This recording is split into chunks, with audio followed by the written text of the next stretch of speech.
La jalousie divine est comme une flamme véhémente sur toute âme rachetée par le sang de Christ. C'est pourquoi saint Paul, pressé par l'amour de Dieu, dit aux Corinthiens, « Je suis jaloux pour vous d'une jalousie de Dieu, car je vous ai fiancés à un seul époux, pour vous présenter comme une vierge pure à Christ. » 2 Corinthiens 11, 2.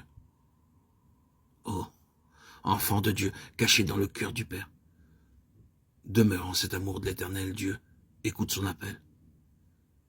Demeurez dans mon amour, Jean 15, 9. Accepte avec joie les flammes de feu qu'il envoie dans le but de te rendre aussi pur que l'or très fin. Demeure en ce Dieu qui est un feu consumant, afin de voir le roi dans sa beauté et de pouvoir habiter avec lui dans les lieux célestes. Place-moi comme un sceau sur ton cœur, comme un sceau sur ton bras. L'amour est fort comme la mort, la jalousie indomptable comme le sépulcre. Ces flammes sont des flammes ardentes. C'est un feu allumé par l'Éternel. Des torrents d'eau ne pourraient éteindre l'amour. Des fleuves même ne sauraient le submerger. Cantique 8, 6, 7. Souvent, on a placé les premiers mots dans la bouche de la Soulamite.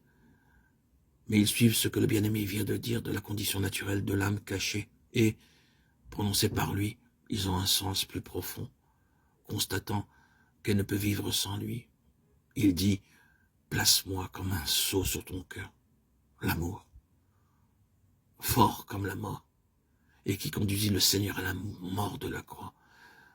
Laisse voir qu'il veille jalousement sur celle pour qui il s'est offert en sacrifice. Elle doit être entièrement à lui, dans toutes ses pensées, par toute sa conduite. La jalousie avec laquelle il veille sur ses rachetés est forte comme la mort. Elle ne tolère aucune tache, aucune ride chez les membres de l'épouse. Sur ce qui est terrestre, il projette des flammes de feu afin qu'elle soit pure comme l'or passé au creuset, transparente comme le cristal, le jour qu'elle lui sera présentée pour partager son trône.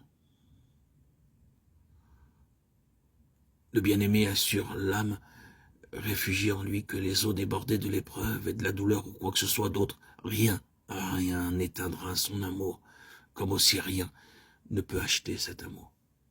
Bien-aimé, si notre cœur ne nous condamne pas, nous pouvons nous approcher de Dieu avec hardiesse, et quoi que nous demandions, nous le recevons de lui.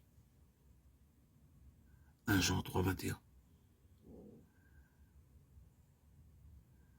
Quels privilèges sont ceux de l'âme cachée qui s'appuie sur son bien-aimé. Si vous demeurez en moi et que mes paroles demeurent en vous, dit-il, demandez tout ce que vous voudrez et cela vous sera accordé. Jean 15, 7.